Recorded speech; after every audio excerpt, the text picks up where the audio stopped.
Happy hump day, as they say, for Wednesdays. Hello. That's all I have to say. Hi.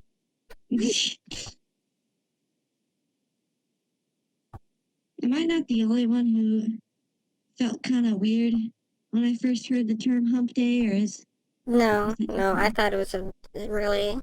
It's like, oh, okay, that's what it's called.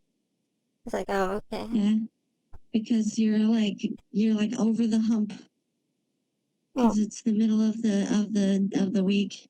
not over the hump even, just like you're on top of the hump. So it's You're like, just oh, over the hump. congratulations, you're at like the apex of I just want to be over with this. Yeah, you're halfway there.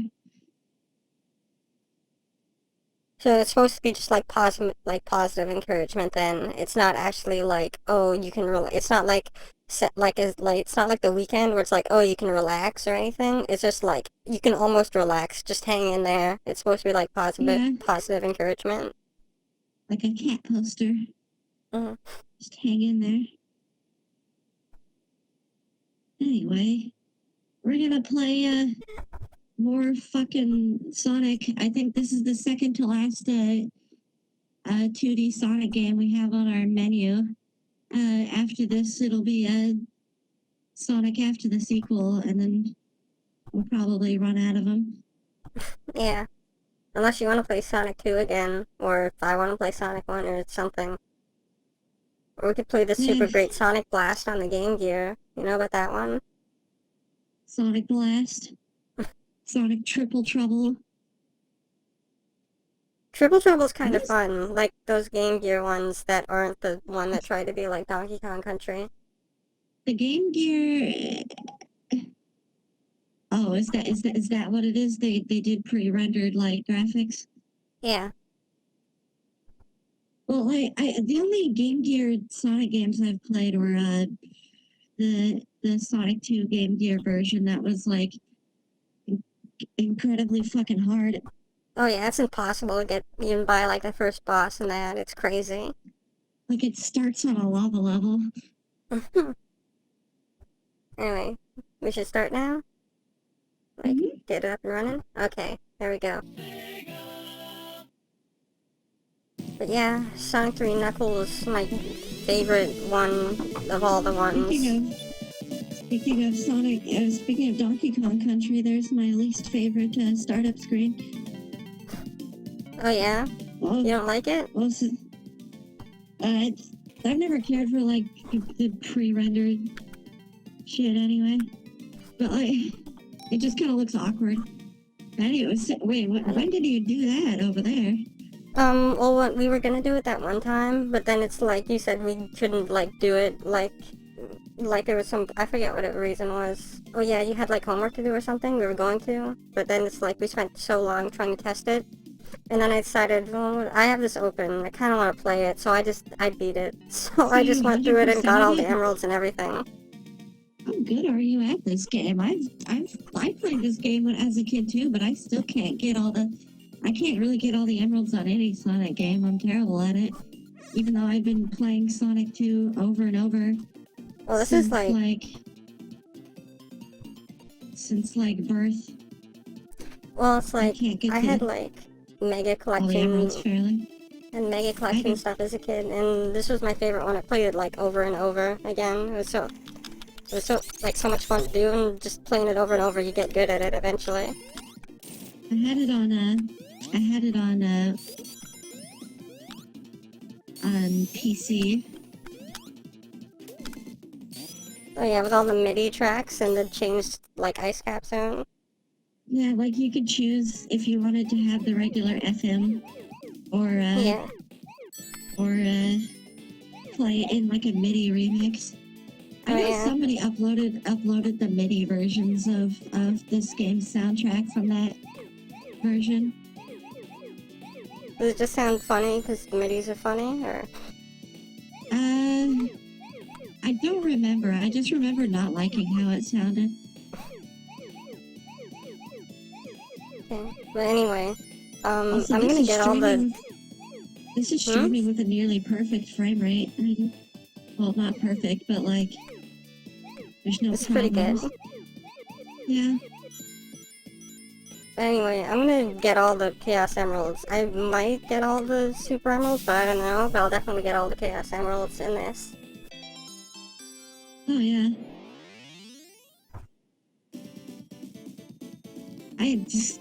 You're better at this than me. That's the one thing about Sonic games I've never had any skill with. Like the Just getting, special like, a good- stages? Yeah. Like I can usually in each Sonic game I can get like the first like 4 or 5, and then it ends up getting too hard and it stops being fun and I just want to like run through stuff. Yeah, they can get like really hard. Like I'm no good at like the Sonic 2 ones. I think they're kind of frustrating because it's like the perspective's like all weird and it's hard to actually tell like what you're doing. But the ones in Sonic 1 and Sonic 3 I think are like perfectly fine. And like the one in like 3D Blast, like the Saturn version, is like the best part of that game.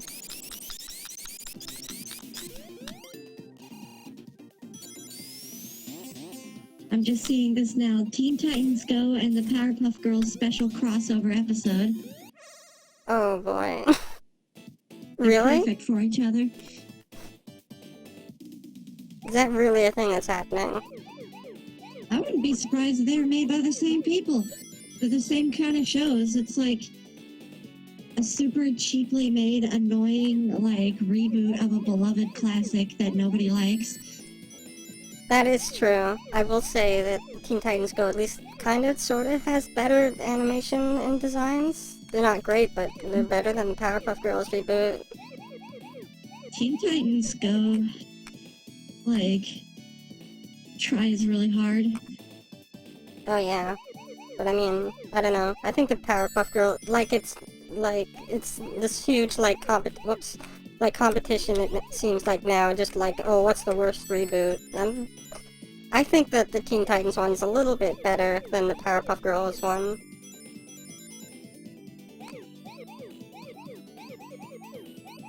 I'm also seeing a cool eel robot that they'll send into the ocean to perform maintenance on undersea equipment. Oh yeah, I saw that one. That's cool. Were you just fucking browsing cool through as your hell. Tumblr instead of watching right now? I was looking for your announcement post so that I could reblog it. Oh, alright. And I just saw all this stuff. And I saw this super cool ass robot eel that looks like I thought this was from a video game when I looked at this. Oh yeah, it's cool looking.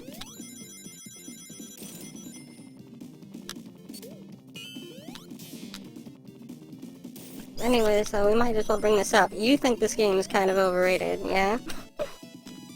I don't think this game is bad, and I understand why people like it, but I think Sonic 2 is the best of the classic Sonic games. So that means you think it's bad then, yeah? I will say this, I wish the Ann Knuckles version didn't change that mini-boss music there. Oh yeah, the mini-boss, I didn't get the secret there. The mini-boss in, like, the Sonic 3 one is better. It's super Michael Jackson-y and weird and cool. Yeah, it's funky as hell. I love listening to it.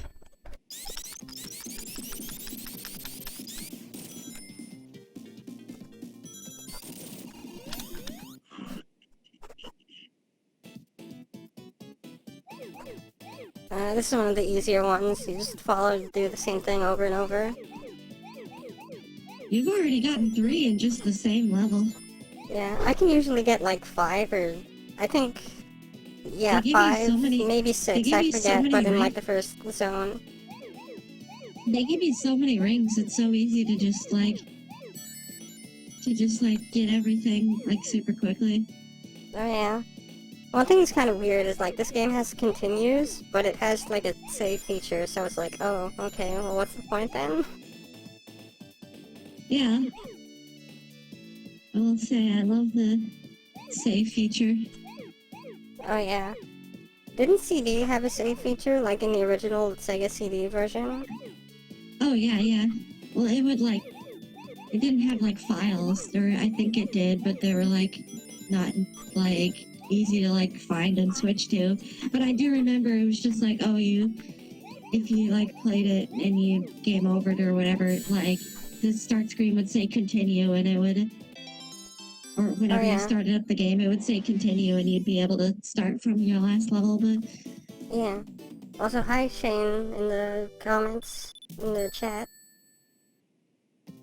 Oi, how's it? How goes it? How nice of you to. Oh, you fucking lost your fire. The fire one is the best one. I think the electric one's the best one, but the fire's pretty cool. I love ramming into stuff. How's our day? It's pretty much like I finally got done with my college semester, so I'm having a mental and physical recuperation, and I slept until like 3.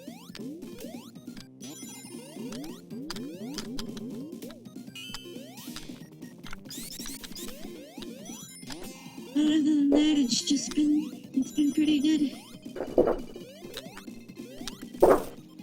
I'm excited to finally get started back on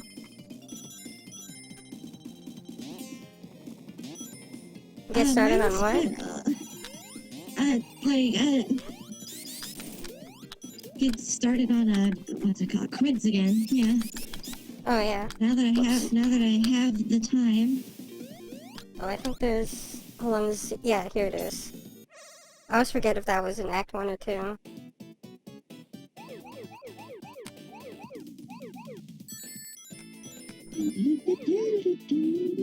I like this music.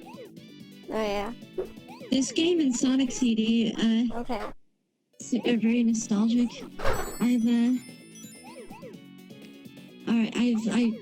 I played them a lot, like on the computer and on like laptops as a kid, like old laptops, like when we were on road trips. It feels like it would feel like weird to me controlling like Sonic with a keyboard and mouse, or I guess just the keyboard. Yeah, this was the old style, so you like pressed like space bar to jump and stuff like that. I was accustomed to it.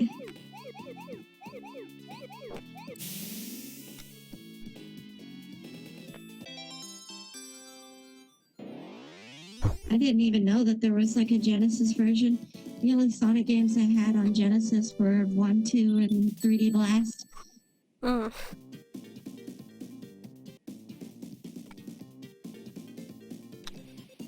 And I thought Sonic 3D Blast was Sonic 3 because of the Because it had 3 in its name? Yeah, because it had 3 in its name. Well, like Spy Kids did it that way. They were like, and so at the time I thought, oh, it's the same. Spy Kids 3.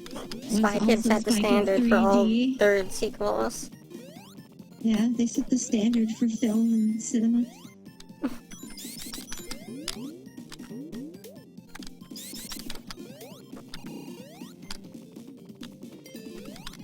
Oops. Oh, I don't want to get into the This was special. June Sonoi's first composing job for Sonic, wasn't it? Oh yeah, I think it was, and then he went and did Adventure and Adventure 2, and I don't know if he did any of the other ones. And he made the whole Sonic soundtrack basically just into guitars. Yeah. And helped with the whole butt rock thing that happened later. Which I admittedly, liked as a kid, but looking back, it's like, oh, I don't know how I felt about it as a kid. I feel like I always thought the, like I remember hearing like the Sonic Heroes theme and stuff like that, and I remember thinking it was super cheesy. I thought it was cheesy too, but I liked it. But then stuff like Open Your Heart and Live and Learn I legitimately thought were pretty good as a kid, but not so much now. I think they're still good. I don't know.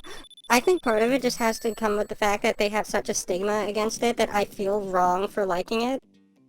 Even though I only kinda sorta like it, so... Like whatever you want. Eh, you can like There's a whatever lot you of- want to a certain point. You can like whatever you want as long as it's popular on the internet. Mm. But not too popular. Chat asks first Sonic game. Mine was Sonic 2, which was also my first video game in general. Mine is kind of, I don't quite remember, but I think it's kind of all over, like, the place, like, in a certain span of time. I had, like, a bunch. Like, I think the very first was Sonic Adventure 2 Battle. And then I got Mega Collection and played all the old games, just, like, a bunch, all the time. 1, 2, 3 Knuckles, all of them. And then I got, like, Adventure and Heroes, then Shadow happened, and I was like, oh. And then 06 happened, and I was like, oh. Even back when I was like a fangirl of the series and I like never criticized it, I looked at the first thing I saw from Sonic 06 was the kissing cutscene on YouTube. And I was like, yeah? wait, I was like, who's this chick? What? What? Oh, sorry, you were kind of... I didn't quite hear you for a second. There's some, like, noise, but what? Weird. I remember just, like... I was upset that there was, like, a human in it, like, kissing Sonic. And I was upset that Eggman looked so gross.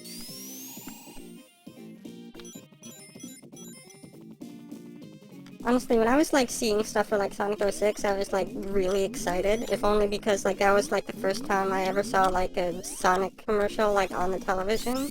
Like, before then, I would always hear, like, when Heroes was coming out, I'd see, like, information online, see screenshots, and get excited. But for 06, there were, like, commercials on TV, and I would talk about it with, like, my friends at school and everything. I thought it was gonna be so cool. I saw Sonic Adventure 2 Battles commercials, I remember distinctly. Where they had the real-life hedgehog, and the guy was, like, there was, like, a director trying to get it to do, like, Sonic things, and he was, like, had a megaphone, and he was, like, yelling at the tiny little hedgehog. Oh yeah, I remember. I didn't see that, like, growing up, but I saw it on YouTube, like, later on. It was cute.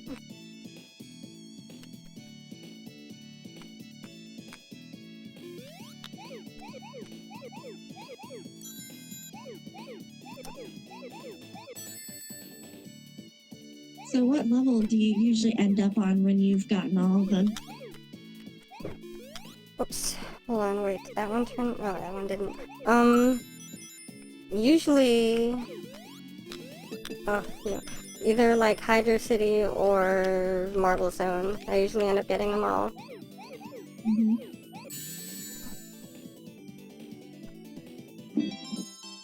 Anyways, though. Was I saying anything, or...? Were you? I don't remember. I don't know, I think we were talking about, like, Sonic games or whatever. Anyway. Oh, But yeah, I obviously. forget, like, if I played, like, Sonic Adventure 2 Battle first, or if I watched, like, Sonic X first, because I watched that a lot as a kid. I have, like, a photographic memory, and I distinctly remember playing, like, Sonic 2 around the age of 3. And it ended up becoming, like, my favorite, like... It was like the first thing that was like a character I had that I idolized, I guess, because I discovered it so early on. It was like yeah, me and Sonic. too. And all Me the too, other to kids kind were of into like extent. all the other young kiddos were into like superheroes and like Mickey Mouse or whatever, but for me it was basically just video game characters. Oh yeah, same. Well, I kind of like Spider-Man as a kid, but mostly video game characters for me too, yeah. I was into Animaniacs too, specifically because of the Genesis game. I hadn't at all seen the show yet, but yeah, Sonic was basically my favorite character, and like you mentioned Sonic X, I was gonna say I freaked out when I saw that on TV. Oh, it's like, oh, there's a Just Sonic cartoon. Yeah, because my dad like flipped like through it, like when he was going through the channels like early, like on a Saturday morning. I lost my shit. He eventually like flipped the channels back and let you watch it.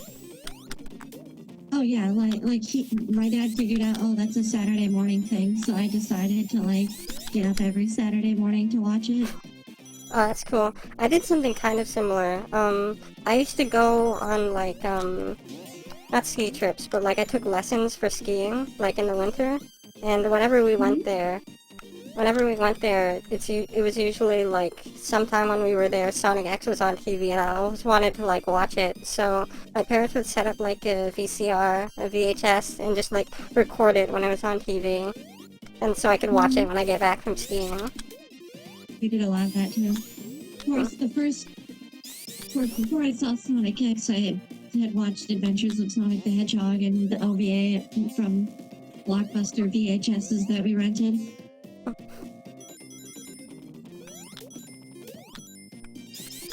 I actually remember when I saw Sonic X, I was like confused about the design because that was the first time I saw modern Sonic. You're just like, why does he suddenly have green eyes now? Yeah, I was like, why is he so tall? Why does Robotnik look like completely different? Not that I was complaining though, I'd still like completely absorbed the show like a fangirl. Super loved this show as a kid. I remember hearing like on the playground, like at school when I was a kid, about like other kids who also watched like Sonic shows and stuff, and they kept talking about like this one where it's like Sonic had like a green Sonic brother, and I was always like, what are you even talking about? What is that? But then it's like, oh, the it's exact same experience. oh yeah. Like actually, like people at like my school were saying like, oh, I saw Sonic and they had like he had a brother and they had a band. Were you just as confused as I was? And whenever I heard that, I was just like, what are you talking about? That's not Sonic. Yeah, I was convinced they were lying. I was too. Because I had never heard of that.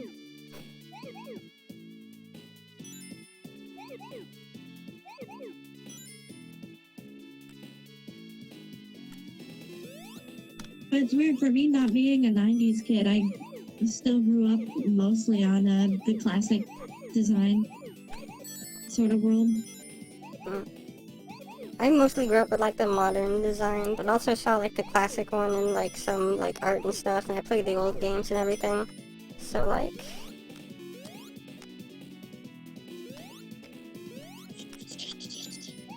Yeah, the OVA was basically like my basis for how my understanding of the Sonic universe went.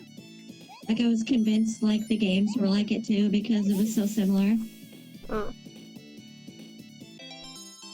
Like Planet Freedom or whatever they called it. And that weird like cat girl character that like isn't in anything at all.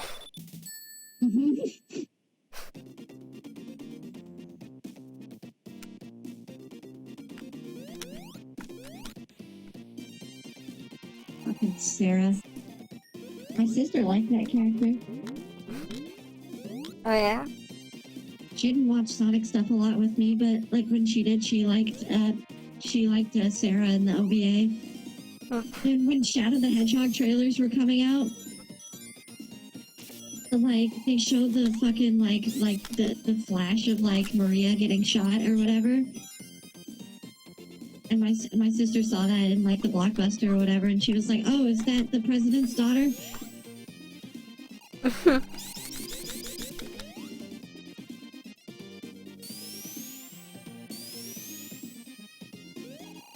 Oh, I'm going fast enough to get up there. I'm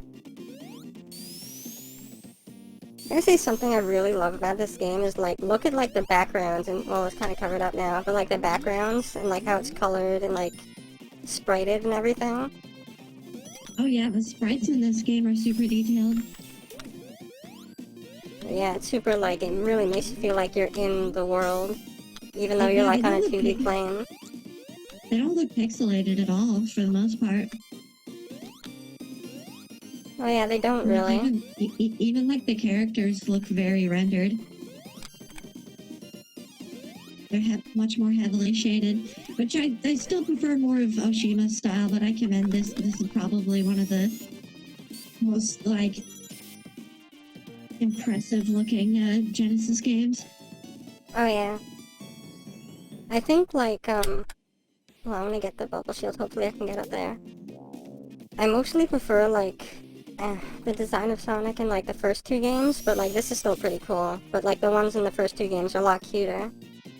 Mm-hmm. This makes Sonic look a lot more three-dimensional.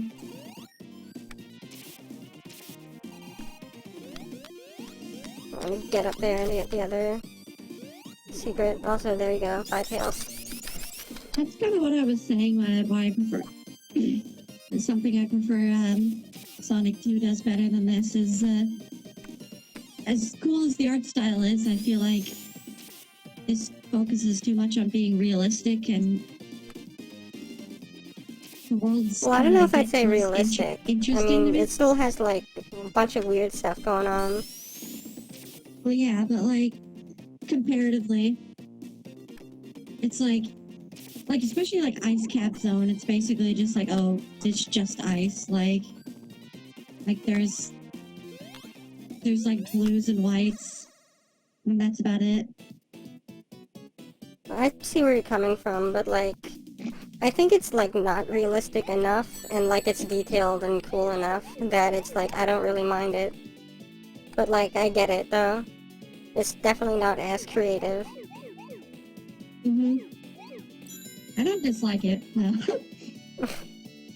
Because I like all three of the games.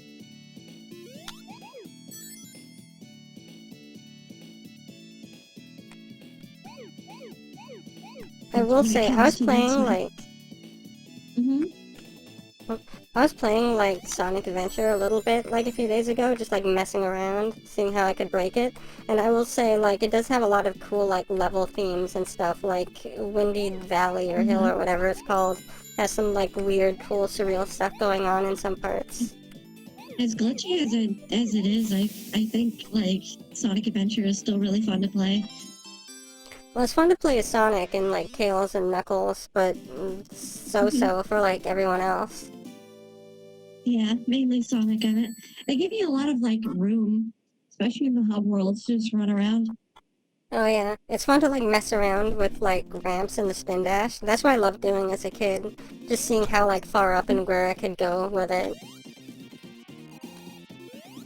Yeah, that's a good sign. Even if the game has a lot of like broken issues. I feel like it's still fun that you like enjoy like just messing around because the way it plays is enjoyable.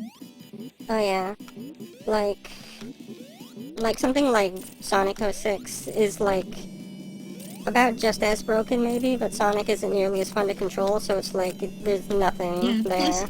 Plus the world isn't as like people say like, oh, Sonic 06 would have been a good game if they would have just like spent more time on it and like, yeah, it wouldn't. And like fix the gameplay. Is like, no, it wouldn't. Like, it's not just the gameplay that's at fault here. Like the story is horrible. Like the whole just theming of the world, it's boring and depressing and empty. Like, oh yeah, I hate the whole realistic approach to Sonic. Yeah, it's really boring. At least, like, if it's detached enough, like this is, I think it's fine. Or even Unleashed kind of is, but though it is a bit more realistic. But I don't know. The weird, surreal fantasy stuff is a lot better usually. Oh, you've already gotten them all, have you? Yep. Aren't you transforming then? Because I don't actually. I was thinking of. Oh. Well, I was thinking about like. I got one. I was thinking about whether or not I wanted to like save the last emerald to like launch base or something, because I usually like just going through the levels as like actual Sonic for the most part instead of just cheating with Super Sonic. Oh yeah, I can see that. But like, because like because like to beat some of the enemies and just like to be like proficient enough, like you really do need to use like the insta shield a lot, and like doing that turns you into supersonic, and it's like, oh well, what if I don't want to be supersonic right now? So it's like, This was the level that I couldn't pass as a kid because I kept going around in circles in it and getting lost. Oh yeah, this is probably one of the like bigger ones, but and I would get a time up. The same thing happened with like Carnival Night, which is something about this game's design that I feel like never really I think it's happened in too Sonic big 2 and and open. 1. Yeah, well, there's something about the way that it designs, like the levels are designed, like, the fact that I got lost as a kid, like, in it is, like, but, like, I never got lost in Sonic 2. I guess that's true, but Sonic 2 is a lot more, like open-ended. Yeah, it's like, well, it's linear. For the most part, it's linear, and then here it's like, oh no, you have to go left now, and then you have to go right, but there's also a path that goes left that'll lead you around to make you start going the place that you already were again, and it's just like, what's the point of making it like that? Well, I don't know, it gives you more options to, like, explore and stuff, I think. I think it's cool that you could just blaze through it if you want, but you could also, like... But the problem you is, could also, like, you can't just explore if you want. The fact that it's kind of confusing, like, impedes the people who want to play it linearly, because like I didn't understand where I was going as a kid, and I couldn't beat it, even though I thought I was just playing it like I regularly would. I would always end up back in the place I was before, and I was getting lost. And a lot of people in their like Sonic fan games and stuff design their levels in a way that gets you lost as well, and I feel like that's a big problem, especially for a game that's arcadey. I think it's just like a different mindset. Angel Island does the exploration fine without like getting you like lost in the level unintentionally. Like it has all those hidden rings and stuff, and like it has alternate paths, but it's, I don't know. I wouldn't know how to fix it unless I had like a big map of like the entire level. But still. I don't think it's like bad necessarily. I just think it's like a different like thought in like design. Since like you said, like Sonic 2 is more arcadey and this is more like a sort of mix between that and like traditional platformy kind of sorta. But like not like as platformy as like Sonic 1 is. Yeah.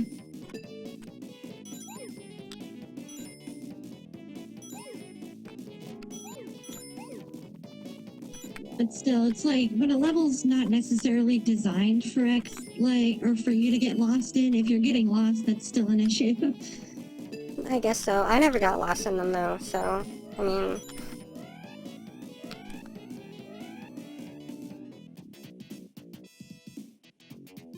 Like, you want to talk a game you get lost in CD an awful lot. I never get lost in Sonic CD. I always get lost in there trying to find out where I'm going. It's like, oh wait, where was the capsule then that I was supposed to get rid of? It's like, oh, where am I? Yeah, but that gives you the option not to go around and like... Because you're saying like, oh, there's the option, you can explore, you can just blaze through it. Well... Like Sonic CD has that option. You can explore and you can blaze through it, but here, like, I feel like the exploration level design gets in the way, and I always started getting like going around in circles unintentionally when I wasn't trying to. I guess that's true, but I don't think Sonic CD even needed to have exploration anyway, because it wasn't very good.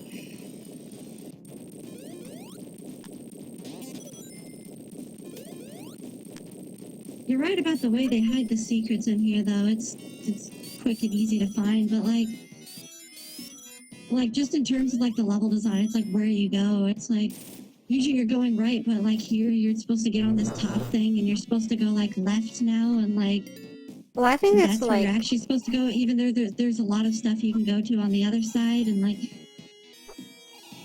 Well, I think that's a lot better than just going like right all the time, personally. Just like to be able to like actually go anywhere, and it's not just like, oh, just run to the right and then you win. Because like that's how like a lot of like Mario games are and everything. It's like if you go to the right, you're gonna end up winning. It's like, oh, okay. That's Which kind of this what I is. expect from a platformer. Well, it's like I I guess find that that's kind of just like boring after a while, and if something spices it up, then I think it's really cool, which is why I like this. well, it's like, I don't know, it's like, there can be like stuff to like explore where you like go in different directions, but like right is like sort of like your compass direction to when you actually need to get to the end of the level, you know which like area to go. Well, I mean, That's that's how you in this navigate too, most. but there's like more like it like diverges more, but like you still go to the right to win, like any other platformer. Yeah, but I never found it like as I said before, like it became like a problem and it impeded my progress, and I couldn't beat this level because of its confusing layout. I don't know. I'm fine. Glad I can finally put into words like an actual argument so we can discuss it. Well, that's interesting. Like, I can honestly say I've never really heard that side of the coin, so it's like interesting to hear like your perspective on it. It is interesting to hear like an argument, even if I agree with it, that isn't Sonic 3 Knuckles is like great. Because I mean I agree with Yeah. that, but it's interesting hearing like a different opinion.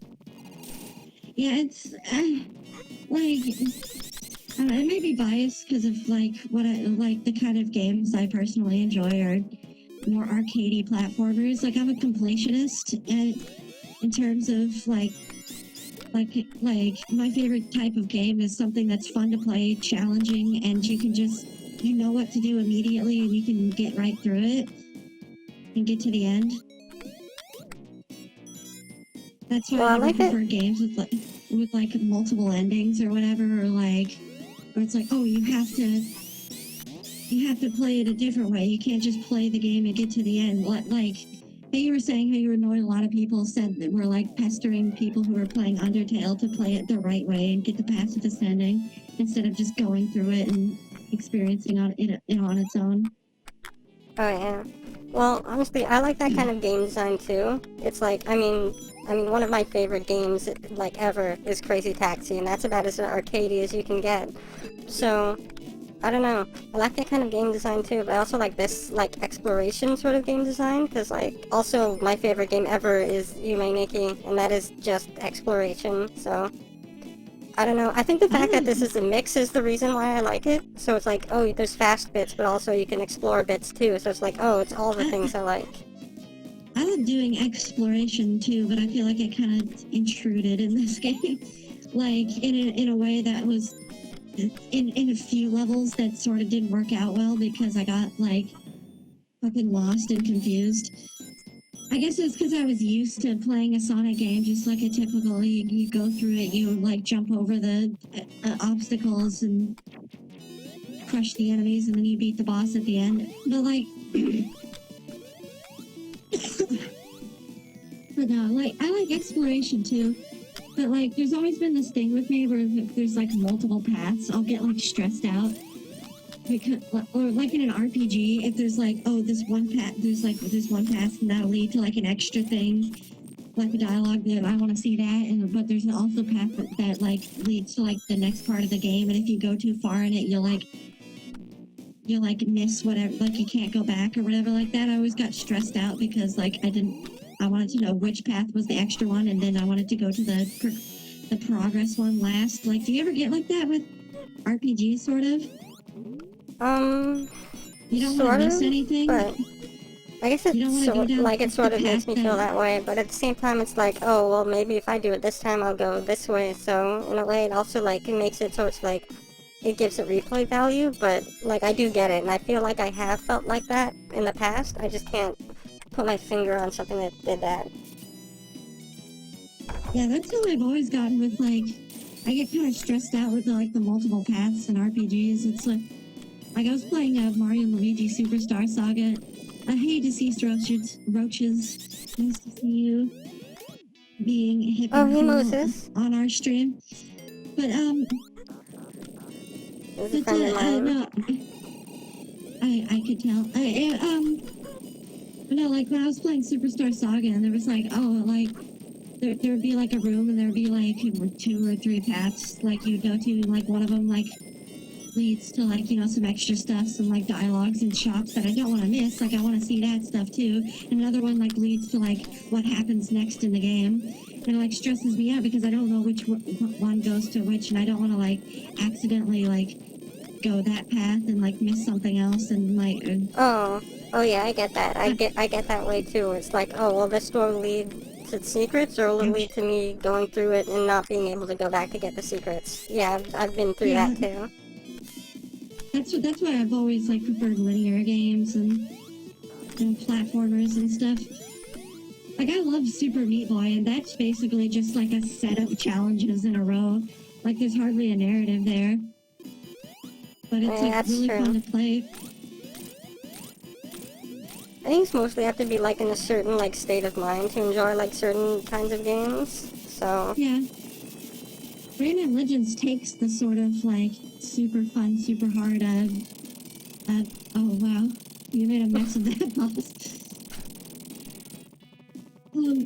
But Rayman Legends makes like takes like Super Meat Boy's kind of like that kind of gameplay, but it like strings them together with like sort of like it gives it like good art, and it like makes it feel like you're actually in like a world. So that adds like a story and narrative to me. So that like makes it even better.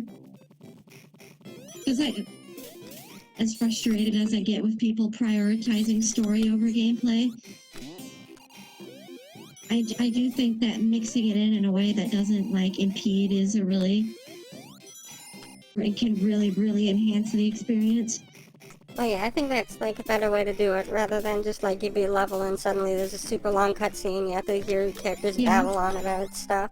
Like people hated, like people were like, I'm not gonna buy Rayman Legends because it doesn't have a story. And even though it like does have a story, and like it has like, it feels like super like all the worlds feel super real and alive, and I loved that about it. But like, I don't know, because it didn't have cutscenes and stuff like Rayman 2, everybody thought it like didn't have a story and wasn't worth buying. As if video games have become movies now. Yeah.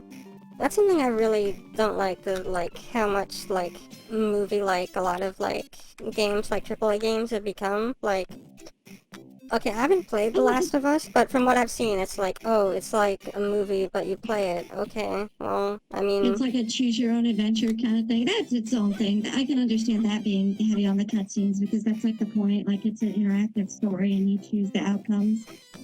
Yeah. But like, I don't know, the best kind of, like, story stuff is stuff that doesn't, like, you can make, like a movie or like a game like super cinematic, like, oh, this is fun right here, isn't it? Yeah, I missed like the first like chance where it's like they were synced up to get it, but I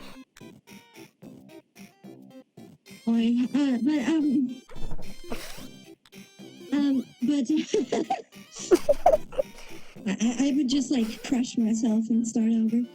But as hold much on, as maybe I can have a reset phobia them of if I go getting- far back enough.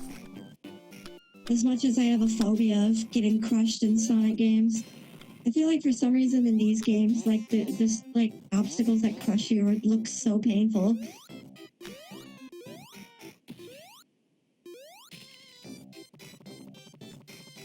Okay, there we go. I didn't mean to do the thing. Maybe I should have waited till like launch base to get the last one, because it gets annoying when it's like, oh, I want to use an insta shield, but then oh, supersonic. I do think that's like a pretty big flaw in this game, that it's like, oh, this is like activating it is so easy when it's already like tied to another useful move. I guess it's better than Sonic 2, where all you have to do is jump, but I mean... Yeah, Sonic 2, it was also harder to get all the emeralds. What was I saying earlier though? Something Like, about Rayman? Oh, it's just like I actually love it when a game would get like cinematic, like if it has like big like moving orchestrated music and it feels like super huge and exciting or whatever. But like I when I think of that, I prefer it to be like during the gameplay. I've played some games that they've been in like third person and like you're controlling it actively and you're like escaping someplace and like it's exploding and it's like insane and crazy and there's like that's Like halfway but a lot of through. people yeah like stuff like that like you're going through the a lot of people just save like the cool looking stuff for cutscenes.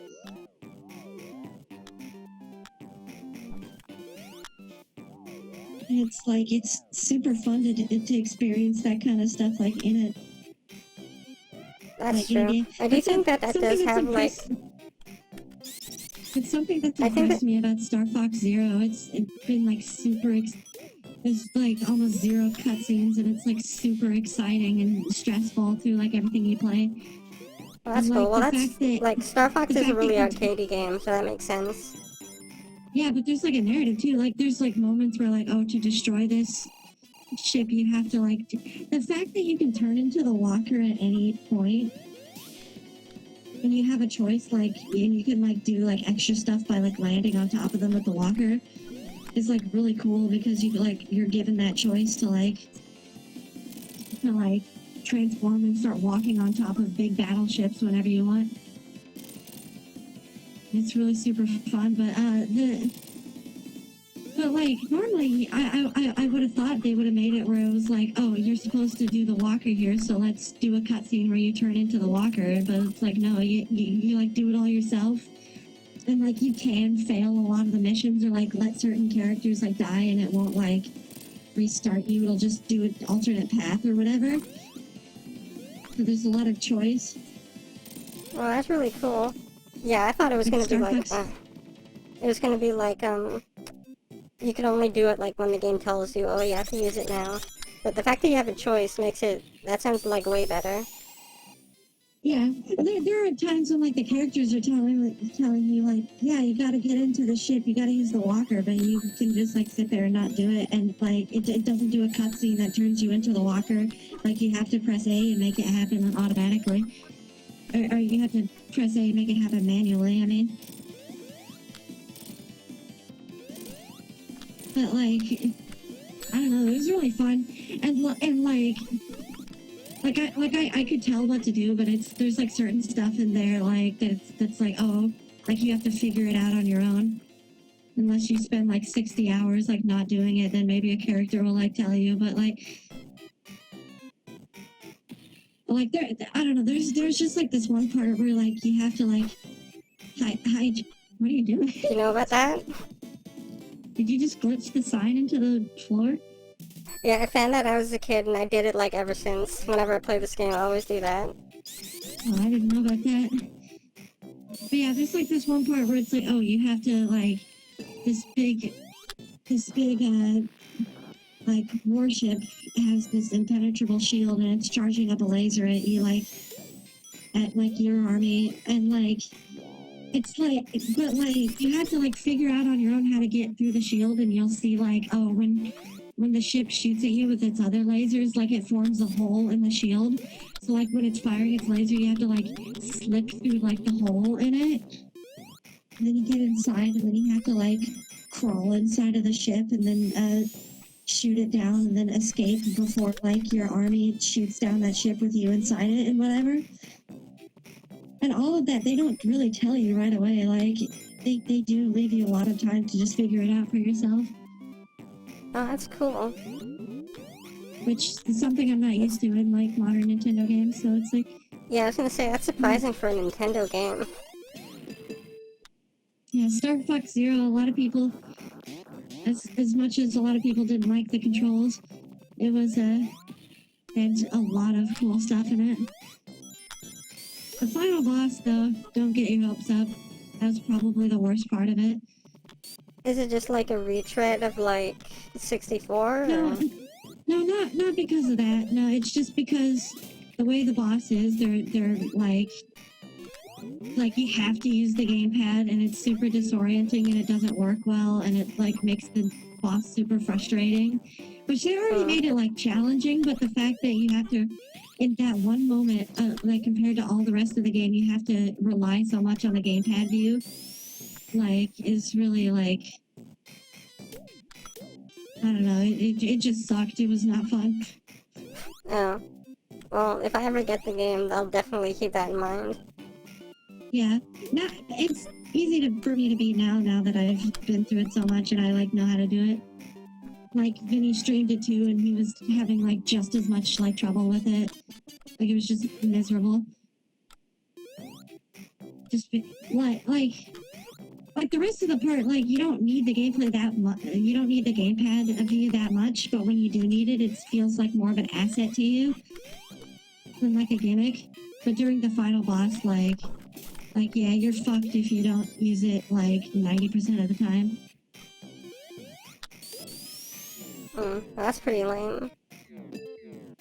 Good thing there's no like harder version of the boss, the final boss, like there is in Star Fox 64, so I don't have to play it again.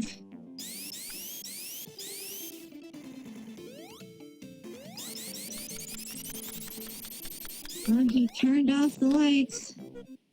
Oh no. I always thought that was super lame compared to the rest of his stuff. Oh yeah. It's like, oh no, there's no more power? Oh, okay.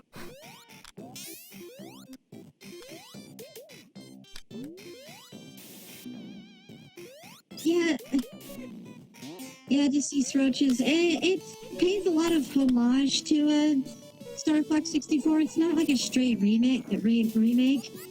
There's only 2 levels in it that are like areas that were directly taken. That are like, there's like the first Corneria level that's like, oh, this is the same, and then there's the Landmaster on the desert planet of Titania or whatever. That's the same as Star Fox 64, and everything else is pretty original. Because it's like a reboot, but they have a lot of, it's within the same Star Fox 64 kind of feel and universe as they're trying to pay homage to it. The story's even. Would you say it's like better or like worse or on the like same like page as 64 in terms of like just overall? No way, it's not better than Star Fox 64, and of course nobody expected it to be, but it's. I'd say it's better than like Star Fox Assault and Command and all those other ones they tried to make. I like a lot better than those. Oh yeah, because those have like really forced gimmicks and stuff. Yeah, well, this one has forced gimmicks too, but like it feels more Star Foxy just in general. Like you don't have to control Fox on foot with a bazooka in like a first person, which. Like a third-person shooter type game that feels so totally removed. But like, but no, yeah, like, yeah, I'd say it's like, it's better than those. It's probably my second or third favorite Star Fox game. Probably second because the only one I'm really super into is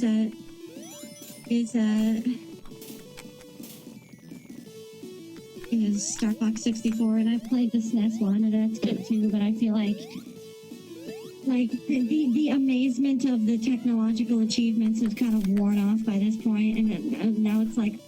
Now when you play it, it's like, oh, it looks like you're flying like paper planes, and the only colors are like blue and white. And like it runs at like a frame rate of 5. Oh yeah, I think the original has a sort of like look like worlds. They just look. I think it has a sort of like.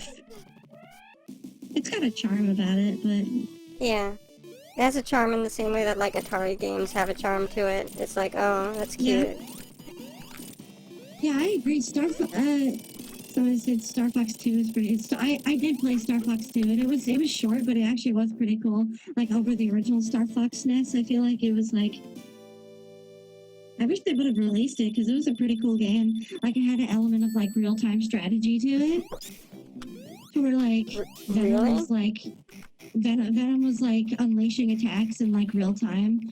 So like you'd have to like when you go to like the main screen, you'd see like missiles headed towards, and you'd have to like create a diversion or whatever, and you'd have to like go to and you'd have to like go and take out the missile first, and you had to like take care of all this stuff like in real time. It was pretty cool.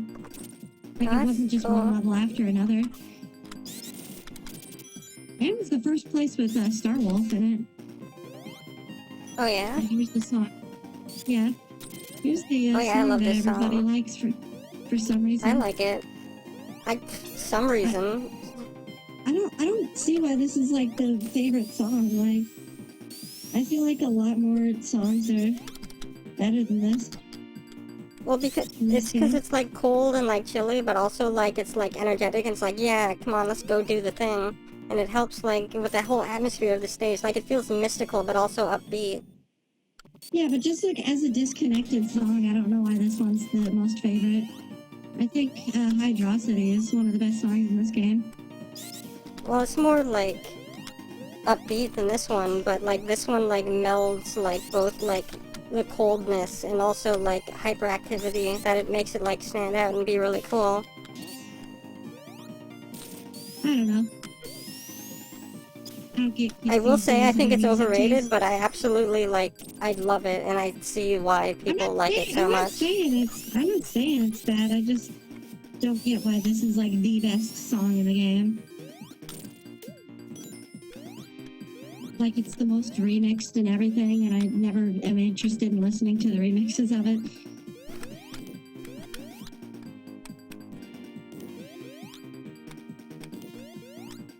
Well, I think maybe you just don't like fun.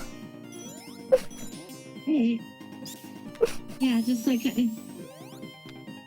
people usually say that to me when I say I don't think Ocarina of Time is that good, not Sonic 3 and Knuckles. Well, I don't think Ocarina of Time is good. I don't think it's good either. It's boring. Like, and I think a lot of Zelda games are really boring. I was just kidding, by the way. You probably already knew that, but... Yeah.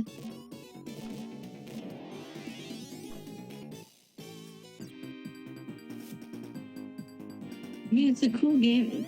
Have you heard the, Oh yeah, Moses, Majora's Mask is, like, better from what I've played of it, and I'm pretty sure, Natalie, you'd agree. Yeah. We should get back to that at some point. Also. Oh yeah. But, no, I like this song. It's just... I actually really like listening to this when it's mashed up with the song that it was based on.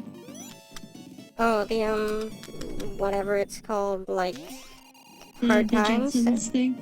Yeah, Hard Times, yeah.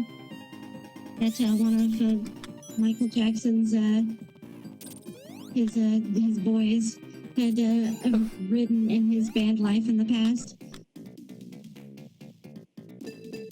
Like, I mean, they go together perfectly when you match them together. Well, they're the same song, so that makes sense. Yeah. When you mash them together, it sounds super 80s, and I like it.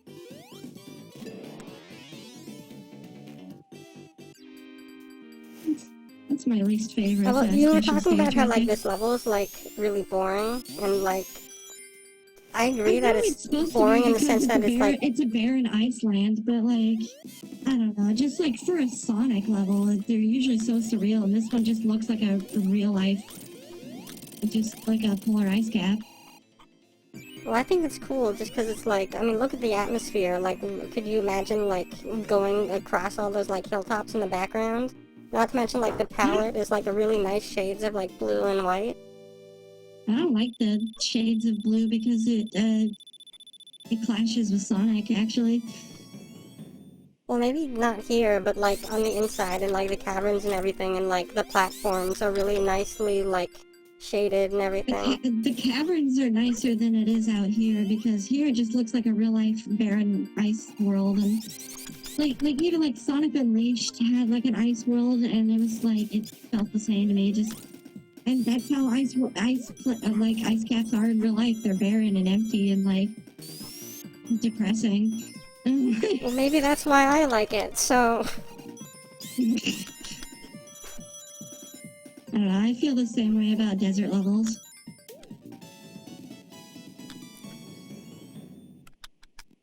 I guess, like, I prefer, like, something like this over a desert level just because, like, the palette's more interesting to look at, but, yeah, I see what you're, like, where you're coming from.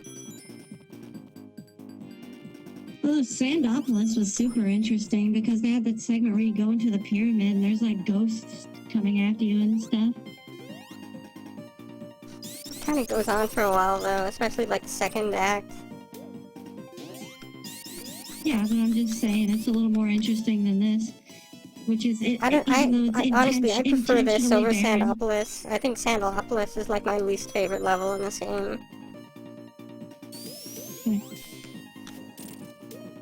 I guess you see whatever everybody else sees then, that I don't. Yeah, I guess it's just like. What was I gonna say? I don't know. I guess I just share popular opinion a lot. I don't know. Which you usually don't. I guess I'm not used to it. Wait, really? You would think I like usually don't, or?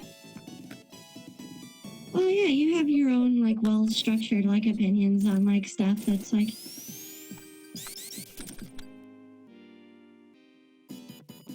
I guess so. Like what? Like for example, do I have like a structured like different opinion on? I mean, you're like super like analytical about game design and everything like that. You don't I guess like the that's Zelda true, series but at all. yeah, I guess that's true. I think that's the only like real thing where I'm completely against like the general consensus just because I don't like it with Zelda. I've never liked Zelda, aside from like Zelda 2, but even then I just sorta like it. And Minish Cap does some cool things, and like What you Majora's said has Mask been from like... making. From what Oh, you you can said, go on? it's been making me think about like if I like actually like the Zelda series or if I just like their stories. Oh yeah, I think, you know, that's the main thing why, like, I don't It like made me it, question like, that so about much. myself. Yeah. Well, no, like, the reason I don't like it so much is because, like, I love pretty much, like, everything about Zelda. I love the story, the mythos, like, the characters, the music, like, everything. It has, like, some of the best, like, fantasy atmosphere. I just think the gameplay is just annoying and, like, repetitive, and it's like, go here, follow instructions. Yeah, And when but it's not doing that, like, like in the first Zelda, it's like, here you go, which is, like, commendable. But they don't teach you, like, anything, which I think is a flaw. yeah, but it's like I don't know. It's because like I always said that I like loved Ocarina of Time for the longest time, but then I like realized that like I was really just super interested in the story, and I spent most of my time just like exploring the towns and like staying in them and messing around and stuff like that. And I would always groan when I had to like do a dungeon. In fact, I like stopped playing after like you changed to adult Link because I felt like your like place in the world stopped being interesting once everybody took you seriously and you were like a big strong hero guy.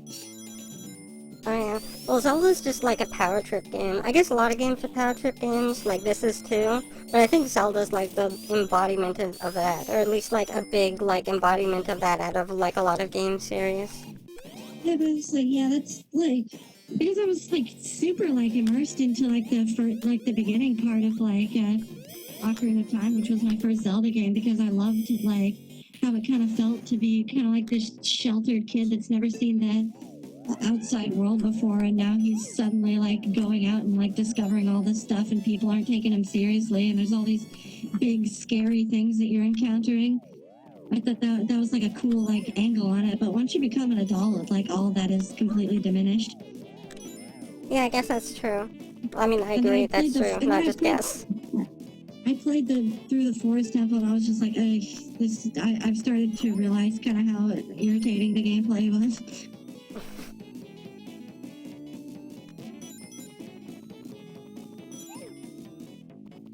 Beating Ocarina of Time in one day. That's pretty impressive. That Oh. game's pretty long. Oh yeah, that is, like, impressive. I think I was gonna say something. Oh yeah, I think that's, like, something that really bothers me about, like, just having... about having, like, a lot of, like, story in games. Like, even if it's a good story, it's like... It's one thing if the story, like, interacts with, like, the gameplay, so it's, like, it actually, like, matters to, like, the gameplay or, like, the environments you're traversing in. But if it's just, like, here's the story and here's the gameplay, it's like, well, I could just read a book. By the way, I love this level, actually. Oh, yeah? Like, I feel like the way it, like, explains the whole situation of the death egg being repaired and trying to, like, be relaunched is, like, great. Because it doesn't show Oh, yeah, it's you really anything. cool. You just walk through the level.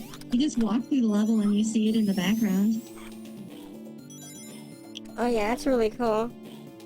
Like, everything Like... here kind of unfolds with the gameplay, and that's... I was like, you see it. Anyway, what were you saying? I already forgot. Okay. I think I finished my point, though.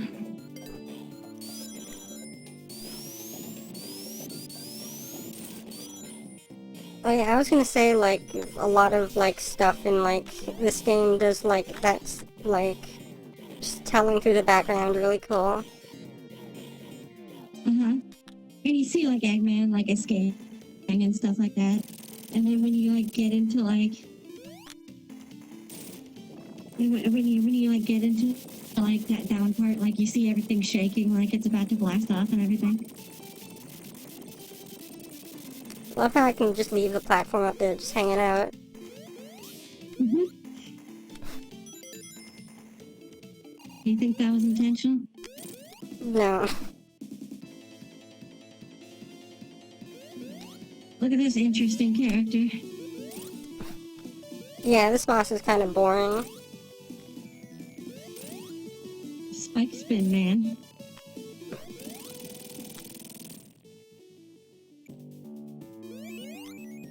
Spike spin. Yeah, I think it's kind of weird, the evolution of, like, the signpost, because, like, in the first game, like, the idea was you run past it and it spun around, and, like, they kept doing that, and then this game is like, oh, it just falls from the ceiling, and you could, like, hit it. It's like, oh, okay.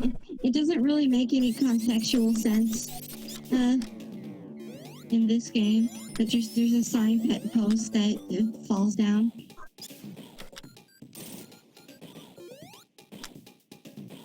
Like, the original signpost was supposed to be like, oh, you know, it's like about Sonic running fast, like he just speeds past, like, the goal, like he doesn't stop. He just keeps going. But the camera holds on it. Kind of like a cool, like, shot or something.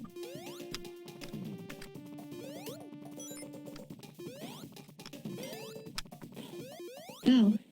Go. I can never, like, there's a way to judge, like, which special stage you're gonna go into, like, depending on, like, how many rings you have or something, and, like, what color, like, the sparkles are and everything. I can never, like, memorize them, and whenever I get to that one, it's like, I just want to power up. It wouldn't be so bad if you could just, like, lose all your rings by hitting, like, 3 Eggmans. Yeah,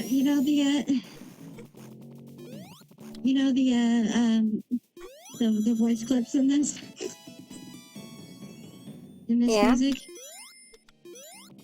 Like, people use them a lot when they make Genesis songs, but like I heard this song from Funk Fiction, and he actually, like, must have found the sample CD where those originally came from, because he had, like, unbit crushed versions of them in one of the songs. Oh, that's cool. Like, it was the exact same thing, but, like, in HD. I think I saw somebody in a comment, like in a YouTube comment, say where those what CD those voice clips come from. I might try to hunt it down just for fun.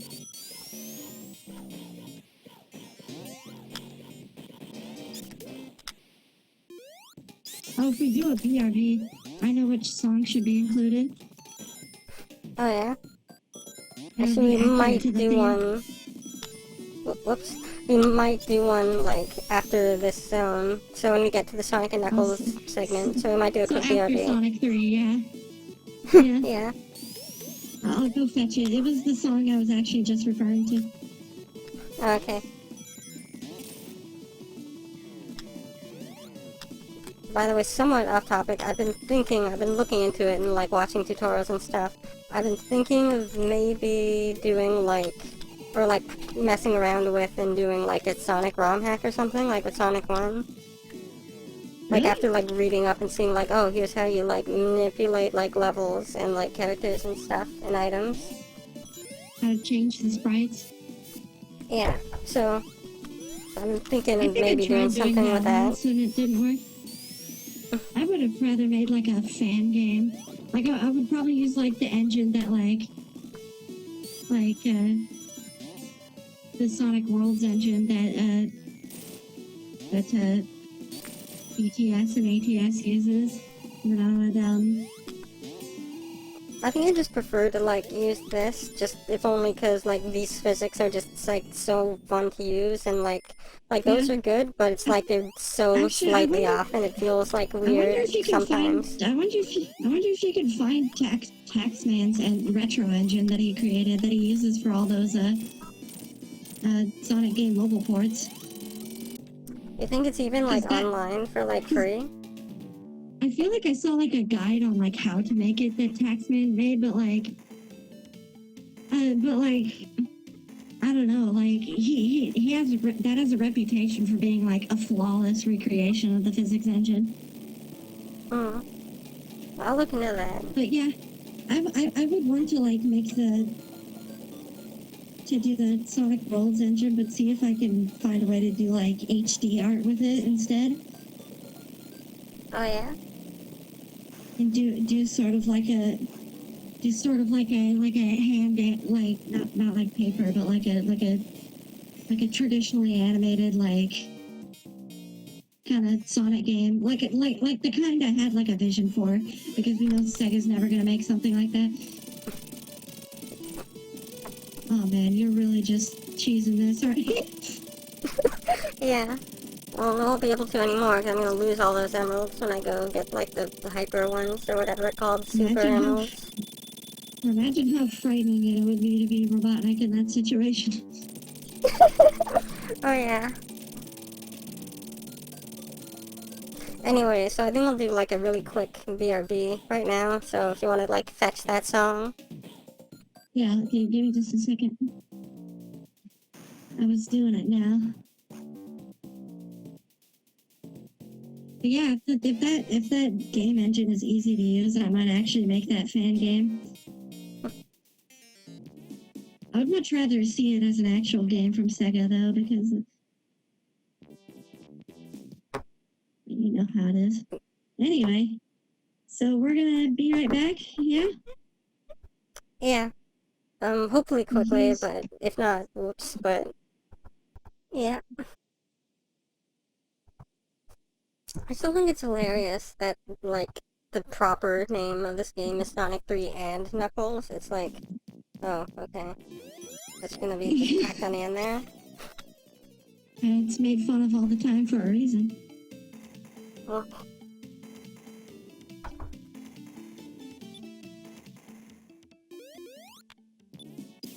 yeah, I think in, like, Mega Collection, when I had it as a kid, like, since, like, at the beginning, both of these are, like, they're, like, separate into two, and then, like, when you play certain, enough of, like, a game, or, like, some of them, like, they end up, like, combining into one. And I think when I usually played Sonic and Knuckles as a kid just standalone, so, but, like, eventually when, like, it unlocked as, like, it together, I was like, oh, what? It's together as one whole huge game? It's like my mind, like, exploded when I found that out. It was like that with the collection I had on PC. I didn't understand why they were separated. I was like, what's the point?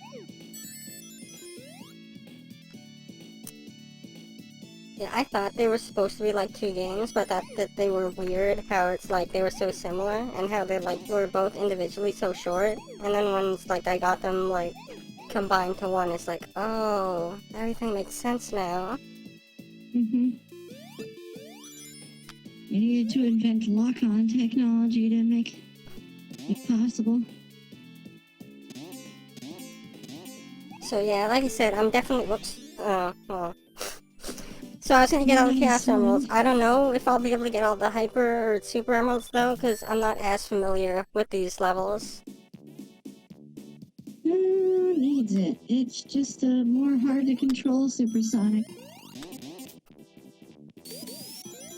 Isn't it like satisfying though, getting it, and it's like, oh, I'm super overpowered now to come like go like over like these super like tough challenges, and now I'm rewarded with something really cool. It wouldn't be. It would be satisfying for me if I hadn't have done debug mode all the time first.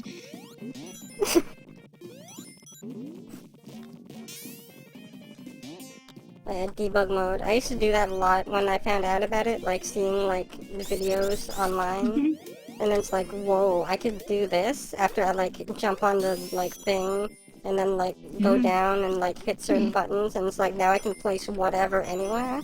It's like so like magical finding that out. It was like a level editor before level editors exist. Oh yeah.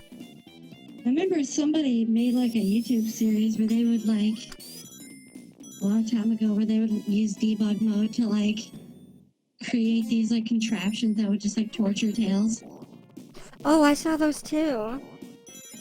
And they were like really like fucking like in order for him to get the thumbnails going, he would have to like have a break in the middle of the video where it would just show the thumbnail. Oh yeah, I remember those. I guess custom thumbnails weren't a thing back then. I'm not sure. Yeah, I don't think they were. But yeah, I remember watching those, and eventually when I found out about debug mode, I just like, I did that a lot because of those videos. So I just make contraptions and like, to hurt Tails. Which is weird, because it's like, because I like Tails. Tails is really cool, but it's like, I just want to see, oh, what can I do with this cool thing I found out about? It's that sort of thing. Speaking of liking Tails, are you like me and I don't understand the weird gamer culture of like wanting like all these video game characters to die if they're like slightly eccentric or high pitched? Like I've never hated Tails. I've never hated Slippy. I've never hated Navi. I never hated a Tingle. Like, no, yeah, I don't hate those characters either. But everybody's like that's the gamer joke. It's like, oh, don't you want to like gut Slippy open because he's so annoying, right? But it's like I don't know. When I was a kid, I played that. I enjoyed Slippy's company. I appreciate it. Yeah, I never really, like, the only one that sort of makes sense to me is, like, Navi, because it would just, like, interrupt you and say, like, oh, here, listen, do this. I guess so. But even then, it's like, that's not super bad, as compared to, like, other stuff that do that, too. It seems like a lot of gamers are, like, really impatient with, like, they have, like, a very, like, low level of tolerance for, like, any slightly annoying and not badass character. Oh yeah, this is dumb. Yeah. It's just like, oh, you gotta be like the actiony, like super cool all the time. It's like, well, that is cool, but it's like you should have some variation. In Japan, they love those kind of like quotation annoying characters. That's why there's so many games that have them.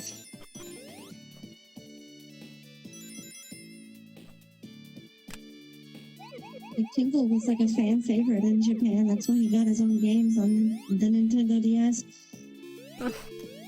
That didn't. I don't really see a lot of hate for like Tingle. More it's like, oh, okay, this is kind of weird, but okay, whatever.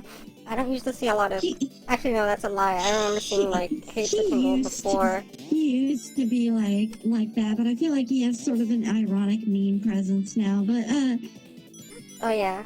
Like, just thinking about it now, I remember, like, specifically seeing videos of, oh, we hate Tingle, and it's like, he seems okay, I don't know.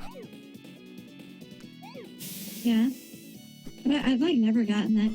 Especially with like Slippy, and like everybody says Slippy is annoying, but like when I was a kid, Oh I yeah, I enjoyed never Slippy. got that either. I never got Even that either. Miyamoto, It's like, oh, even Slippy's not that Miyamoto said annoying. I that. don't know. Like Miyamoto said that he was like disappointed that people hated Slippy so much because that was one of his favorite characters. That probably Aww. that probably explains why Slippy they try to make Slippy more cool in Star Fox Zero, sort of. They That make honestly him just kind of like... That kind of breaks my heart to hear that, like, Miyamoto was sad that people didn't like his character because he thought it was annoying. It's like, yeah, aww. yeah, I know, right? But like, I tried to make Slippy seem more useful, like in like the prologue and everything. They specified that like, oh, Slippy's like super important to the team because he builds all of the equipment that they use and stuff like that.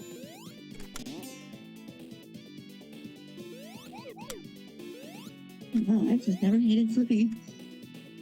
He's voiced by like a girl, and they brought back the girl voice from 64 in Star Fox Zero. And it's just like not even trying to do like a male character voice at all, but still male, I guess. Sort of like how, like, Tails was for a while. Yeah, sort of, but it's like even more to that extent than Tails.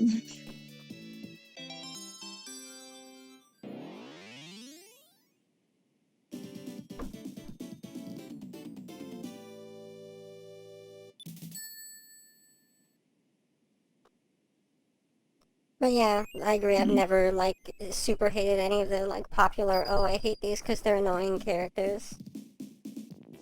Mm-hmm. I don't know, I have a very strong tolerance towards annoyance. Because I am annoying myself. I guess that kind of what makes it... Like I'm super tolerant towards, like, repetition and stuff like that.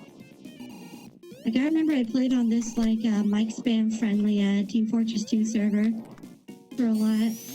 And people would, like, mic spam, like, annoying, like, stuff that would, like, loop forever, and it, like, didn't bother me. I guess, like, some repetition does annoy me, but I feel like I also don't have a problem. Sometimes when I'm just, like, trying something, I just listen to the same song over and over and over again. It just helps me, like, zen out in a sort of weird way. Oh yeah, I loop songs all the time. Oh man, look at this great color scheme here. Oh yeah, it's like puke Barney the dinosaur. Barney the dinosaur colors.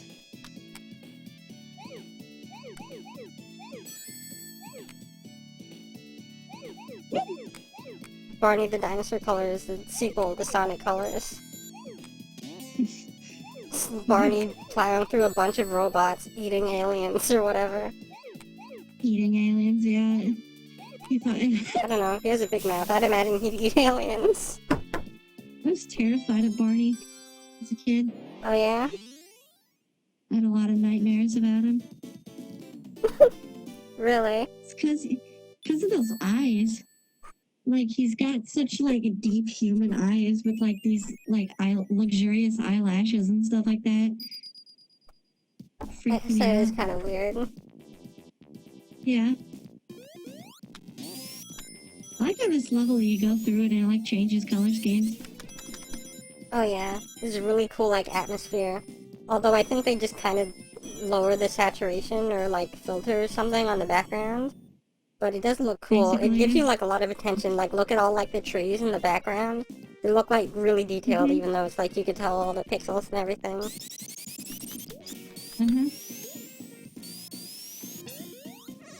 And back to the old grind. There's way too many in Mushroom Hill. Yeah, you can't have 2 seconds of regular Sonic gameplay without having to go to another one of these.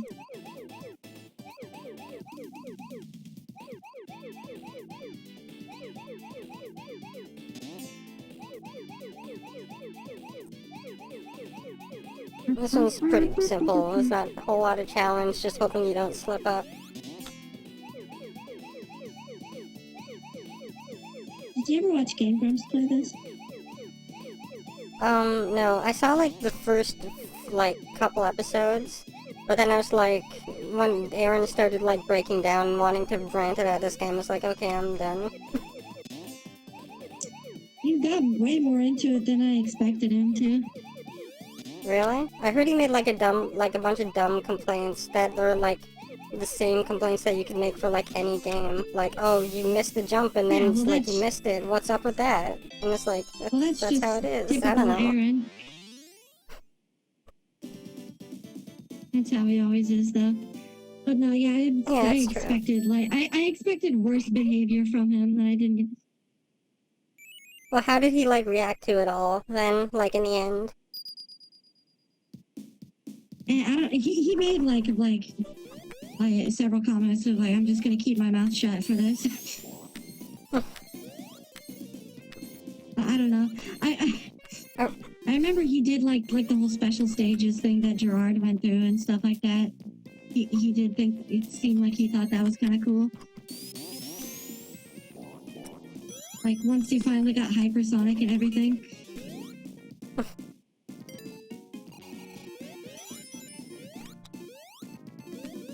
Oh, I always thought this boss was like really cool. Oh How yeah, it's I like you have to the like whole chase satellite- after him and it has like a cool 3D satellite to thing, it.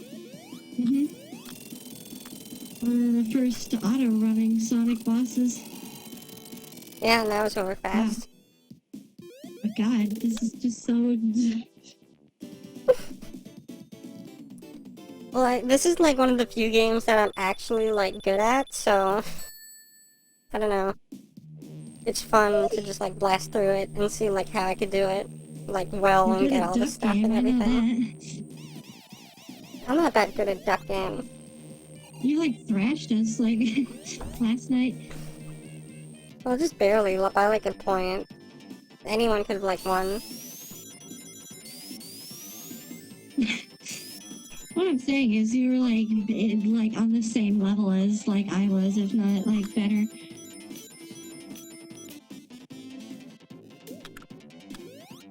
I like this level. Yeah, this level's cool. I don't think I really liked it as a kid, but like it's grown on me and like I could see like all the cool things about it. Yeah.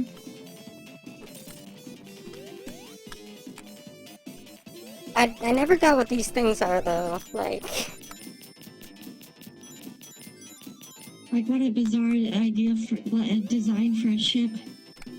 Well, they're Yeah. just floating platforms. That's what I was talking about. I have no idea what those are, I never did. It's not like the rest of the game doesn't have floating platforms like that. Sonic games in general. Well, that's true, but it's like, it's so like, I don't know. It's weird seeing something so surreal in this kind of environment, you know? Sort of, yeah. That's kind of what I was talking about way earlier. I will say though, that like, a game like this does a better job at pulling me into the world than like Sonic 2, although that does it like really well too. But, I don't know, something about like the detail and the textures and like the themes it goes with like pulls me into the atmosphere and make me feel like enveloped in the world, whereas like, that might also have to do with the fact that there's more exploring in this game than Sonic 2, but I don't know, I think that's one of the reasons I like it. I really like atmosphere in games. I felt like the atmosphere was stronger in Sonic 2 just from the art. Like it didn't matter what you were doing in it, the world felt alive. Like I don't feel like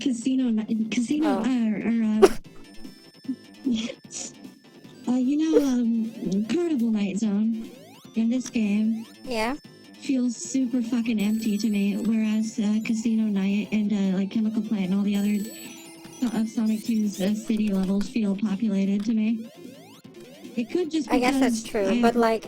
I had more of a sense of childhood wonder or something from it, but plus just like some of Carnival Night's backgrounds are just empty black. Like I guess that's true, but I think it's like, I don't know. I think I get like enveloped a lot in like empty atmospheres, where if it's like lived in, I feel like, oh, yeah. I'm just one in with the rest of it. But if it's like empty, I'm exploring like this barren world, and it's really cool. Or Yeah. like there was a past civilization or something, Well, or it's that's maybe just like the- mechanical. that just comes down to the matter of taste at that point, because you said you like forests, like that's your Oh, favorite yeah. kind of environment. My favorite kind of environment is like cities and like urban type places. So that has to do with how I grew up, because I've been in the wilderness so much. Like I live out in the country. Like I'm super used to like forests and stuff by now. It's kind of dull. To whereas taking a vacation to like a big city or something like that is more exciting for me. Yeah, I guess I I'm can not see used that, to it. because since I grew up in mostly like the suburbs and everything, and that gets kind of like samey after a while, and it's like you can imagine like these grand, like sort of like places full of like empty air, and it's like look where I can look at all this stuff. There's just stuff everywhere, and I could just be by myself and like look at it all. Like I think that's one of the main reasons why I like Yume Nikki, where it's just like here's a bunch of stuff, go. I love natural places as much as the next person, like mystical forests and mountains and stuff like that. But like, I don't know. To me, cities have always. You feel appealed more to me gravitation towards like cities and man-made things. Yeah, yeah, just because it's so interesting. Well, I think cities and factories are two things I like, but I think they're very different. But I like cities because they like remind me of like, oh, I'm like doing something, like I'm out on the town, like or like they remind me of moments of like being with friends and stuff like that, or like going to restaurants or going to like shows and stuff like that. Like, so they remind me more of like fun, I guess. But I like industrial places because they feel almost like, I feel like they're like a man-made, like a desert, like if you've ever been to looked at like a factory or like an industrial district that's like kind of sanctioned off, like away from the cities and stuff like that. It's just like somewhere in the middle of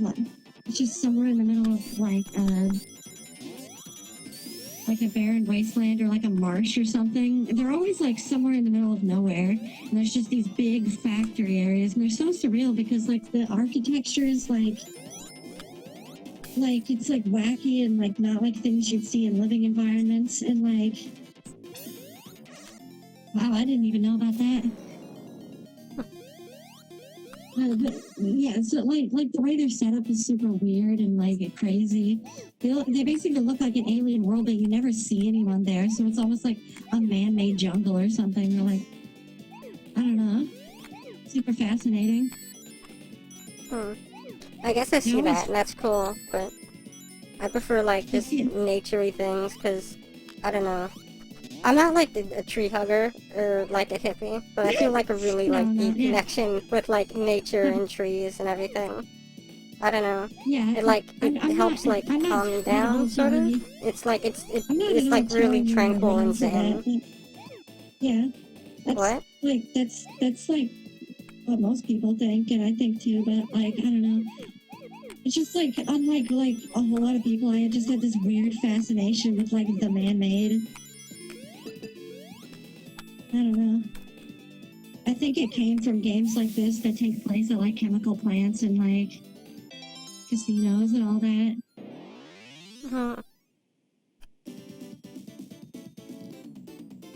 That makes sense, and there's like charm to it, but yeah, it's like you said, it's like all a taste thing. Yeah, it's just a matter of taste. So it's not like I'm arguing about it. No, I'm not either. I actually love going to wilderness places that look a lot better than what I actually have. Here it's mostly swamps and like litter. But like, I do think swamps. Whoops. Whoa. Oh, I thought there were gonna be spikes under there. Oh, cool. Okay. I do like swamps, but they're not exactly the prettiest environment. but they have like Yeah. their own like cool I went- feel to it. It feels like Yeah, like, swamps have like Cause this, we're- like they're mystical and depressing in a way almost. yeah, Also Shrek. like, like we have, the area where I live is mostly swampland, but they've like cut a lot of it down, and they've like put like suburbs where they cut it down, where they landscaped, but like basically they only did like they didn't clear anything around it, so like as soon as the need for like there's certain areas in like my neighborhood where you can just like go straight into like the swamps and the forest like from it. Like once they stop building buildings, you go back far enough and it just goes back into nature. So it's super easy that's to really just like cool. during walks as a kid, I would go and explore that stuff. It's super easy to get to. That's cool. There's not really any of that around my like neighborhood, but like somewhere near in like the highways and stuff, there are like it goes off to like this trail, just forests and like maybe you'll see like a deer or something. It's really cool and pretty. And then just you turn the corner and then suddenly there's road and it's like oh, it's like okay. hmm Yeah, my parents they love exploring mountains. They love going to Colorado, and we love like hiking up mountain trails and stuff like that. And I hate it. Okay, I'm alright. Because I'll agree with you there. Like I like nature and like everything, but mountains are like I no. don't like. I don't like just hiking. wanna look at it. Hiking's my least favorite I- thing. Yeah, I just want to look at it. I don't want to suffer from it. Like, Oh yeah, same. and the problem is everyone in my family's into it. Even the family that my like sister like married someone from, like even they like are obsessed with it. Like my uncles and everything. Like everybody's fucking into hiking mountains, and I'm the only one who would rather stay home. But since I'm such a vast minority, I have to go on so many hiking vacations and just suffer. Yeah. I mean, I don't have to go on Right. hiking vacations like Dude, I have to pretty much waste, ever, but like the few times that I have went, I was like, I want to go home. Yeah, I hate it. Like I have to waste every summer we have to do this, and I have to waste like a few weeks so we can go to fucking Colorado and climb up a bunch of mountains. They're like, wow, look at this. I'm running out of oxygen. We made it to the top, and you can see the sky from here. That's so great. That is so worth all this money. I guess I don't know. Like they're passionate about it, but it's like I'd rather go to LA or something. I actually went to LA for a vacation that was sort of somewhat like a reward for me getting through high school or something. I don't know. Oh yeah? What was LA But it like? was but they were like, for once we're gonna let you decide where you want to go, and it's like I'm gonna go to Hollywood, and we went to Disneyland and we toured Cal Arts and we like went to like the Warner Brothers studio and everything, and it was fucking cool. Like everybody says it's like, oh, it's a trashy city. It's like, yeah, I know, it's fucking cool. I love it. I love being in this environment around in Hollywood and stuff like that. Like, I was literally so happy. Like, I don't think I've ever been, like, happier, like in the past, like, 5 years than when I went to that place. And got to do all this stuff that's, like, actually relevant. I remember having, like, dreams as a kid. Like, I wanted to go to, like, the Warner Brothers studio, and I wanted to go to, like, movie places and all that. So it's been like a childhood dream of mine, and I was like, oh wow, which explains why I want to work in pictures. But I think like I sort of have that too, and had that when I was a kid, where it's like I just saw the chat. But only for like Warner Brothers, if only because like I grew up with Looney Tunes and thought it was really cool, and it's like, oh, this is where it all happened, even though like they tore it, like the animation department and everything down, so it's like Termite Terrace isn't even there anymore. And they told us. Yeah, which sucks, but it was still an awesome tour though. Like you got to like go into like you get to like see where like the audience sits on like sitcoms and stuff. Oh Like yeah? you got to look at these like sets and stuff, and you got to see like all these like things they've built. Like they built a house specifically for their shows, and like the house like on one half of it, like on one half of the exterior looks one way, and the other half looks like a completely different house. So they could like economize and stuff like that for their sets. So it's like I don't know, like it was really cool. Are there getting to see even all like these- audiences There for were- sitcoms anymore? Or do they just use like laugh tracks? We were in wherever they record the laugh tracks from the piloting. That's what they told us. Like people sit in there for the first couple of episodes and they record the laughter, and then they just reuse recordings of it. But we got to sit where the audience was. Like there was still a super cool bunch of stuff to see there, even if we didn't get to see animation. There were these like bronze Bugs and Daffy statues outside of the entrance place. Ooh, really? That's cool. Yeah, and the tour guide. Let me guess, they were like the- Chuck Jones, Bugs, and Daffy, yeah? Yeah. You know, Yeah, the, it's no the typical. surprise.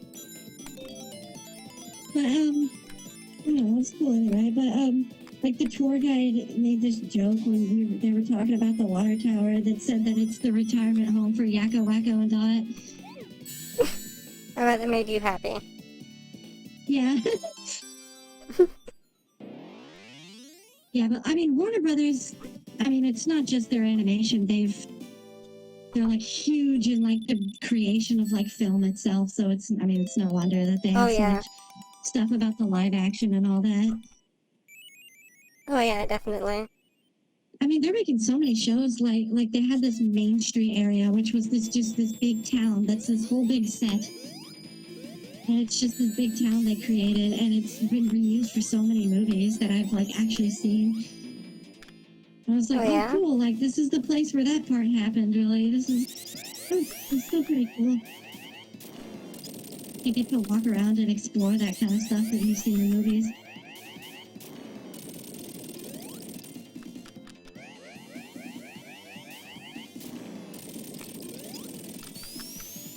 I don't know. It felt really cool. I felt like I was just really in my element. I've always wanted to live in LA anyway. Trashy and Well, that's smoggy really as cool. everyone says it is. That's what I've embraced, and I've always wanted to kind of be in that lifestyle of the kind of like the businessy kind of studio-y kind of life. I don't know. Well, that's cool. I'm glad you were able to like go there eventually. And I had somewhat of an anxiety attack when I was like when we were in the airport coming back, and I had to like go back to like high school life and everything like that after such a nice vacation.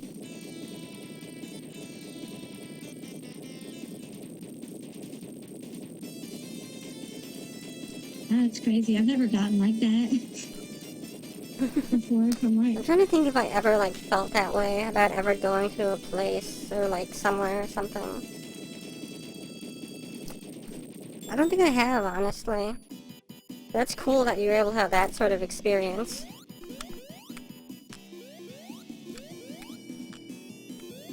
Oh yeah, it was great. Like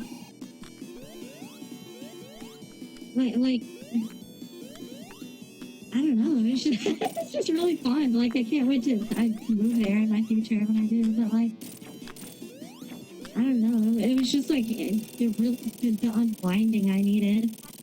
Because I was getting all this stuff that getting to see all this stuff that I wanted to see as a kid, and also go to Disneyland, which is always a nice time.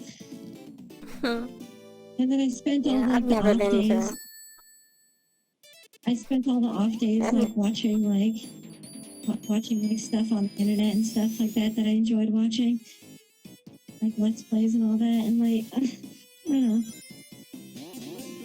It's really like happy experience. I'm not usually that happy.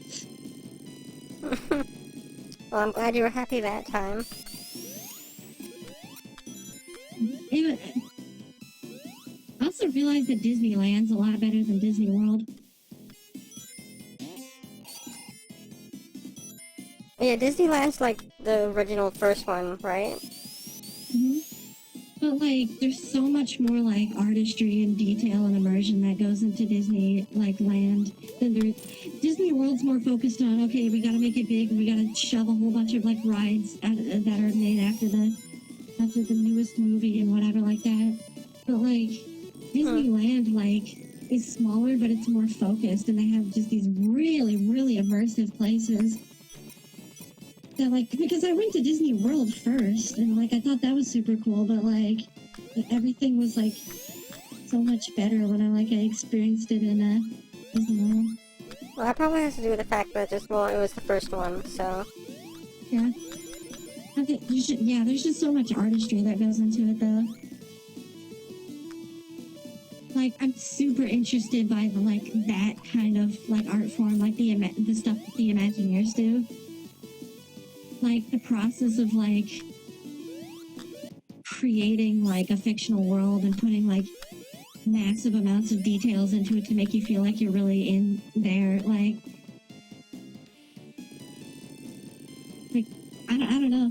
Like some friends of mine like hosted this like this party thing where it was like where when I was a teenager that was like it was like a Nerf gun war type thing with like a zombie theme or whatever. And I remember I took what I saw from like Disney World and Disneyland and stuff like that, and I like volunteered to like do stuff. They didn't even plan to do it, but I like decorated the whole like space they were in, and like I like set up lighting and I like set up music in there and stuff like that with what I had, and I tried to make it like super immersive and detailed. It's actually really really fun. That's cool. I've never been to any Disneyland, Disney World, anywhere. Would you say it's like... You should invest in going to Disneyland in California. It's a really great time. It's expensive, but I think everybody knows that. Yeah. It's $100 per person entry. Really? $100? Yeah, $100 per ticket. And even then, it's like they kind of like get you because you want to come back multiple days because you feel like you haven't seen everything. I feel like it's worth the expense. Like, it's one of those overpriced things that's like totally worth it. But like, it's really like you can't be in a bad mood in Disneyland. I don't know why. I guess so. I think like the main thing, like from just making assumptions, but gathering the main thing that like that gives that impression is that a lot of people like grew up with Disney, so it gives like a lot of like good memories and everything. And I sort of grew up with Disney, but I also like never really liked it. Like even as a kid, I was like, this feels kind of, I don't know, like watching like old Disney cartoons and even some of the movies. I felt like this feels like it's missing something. I don't know. I think it's a little bit more than that because Disneyland's mainly based on the older Disney movies. Most of its attractions, like the movies around when Walt was alive, and I didn't grow up on any of those, but I don't know. I like the Toontown area. Oh yeah, well that's Roger Rabbit, so yeah. I'm feeling you'd like that. I'd probably like that too. It was a lot cooler than I thought it would be. There's a lot of like interactive stuff. Like I feel a lot of hands-on like stuff around in the scenery. I think that's sort of its gimmick. It's like, oh, you can like, there's like boxes around here, and you can like open the box, and some like monster noise will come out of it or something like that, or like you go up to this window and it'll like flash, and you like the lights will turn on and you hear like characters' voices inside faintly. Like cool stuff like that. That shit's all over Disneyland. This boss. Yeah, it's so like doesn't fit and it's super easy. Yeah, like Disneyland, you don't even have to go on a whole bunch of the rides. Like a lot of the appeal just comes from like walking around and seeing everything. I feel like that would be like the general like amusement park feeling though, because like when I was a kid I'd go to like Canada's Wonderland like a whole bunch, and I had like the same like Or I'm assuming the same feeling as what Yeah, but Disneyland is like. Disneyland does it. In fact, they were kind of like the pioneers of that. That's what Disneyland sort of like got super successful for. Is they were the first one to do like theming, like a theme park in their amusement park. Well, like definitely they do it the best. Like there's so many secrets. Like the fact that this park has like secrets about it that you have to like Wait, really? look online. Oh yeah, there's so many secrets. Like it's like, oh, if you go on like the ferry boat to Tom Sawyer Island, and like while you're on it, if you find that they every day they like hide like a paintbrush around there, and if you bring the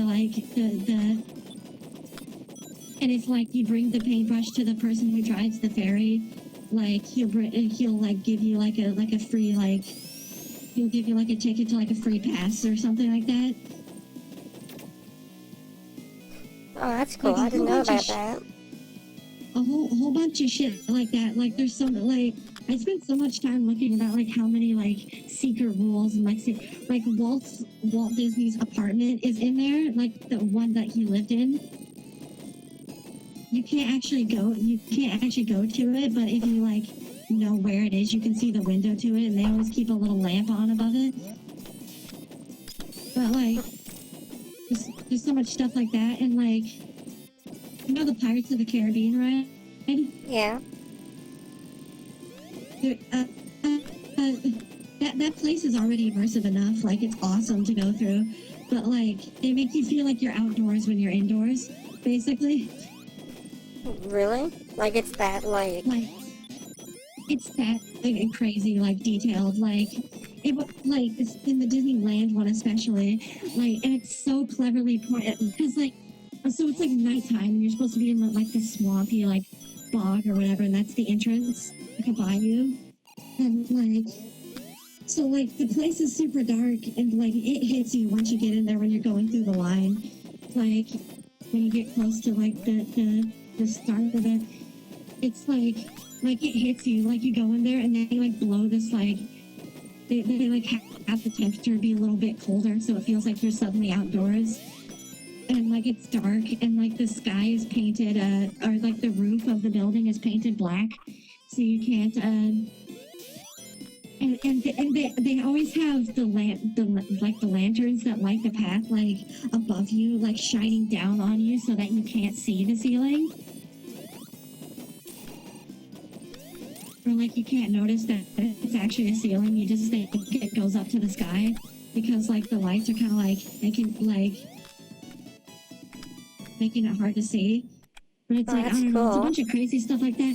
And in one of the sections they have a real restaurant, as in like in part of the ride scenery. As a part of the rides, oh wow, okay. I didn't know that could happen. Like as a part of the ride scenery is an actual restaurant you can eat in the park. It's called the Blue Bayou Restaurant.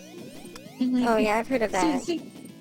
So like when you're like going on the ride, you like see like on the side there are a bunch of like actual people, like they're actually eating there, like guests, and it totally like fits into the sort of like nature of the ride set. I don't know, like the whole ride, even the animatronics, as old as they are, like at first glance they look like real people.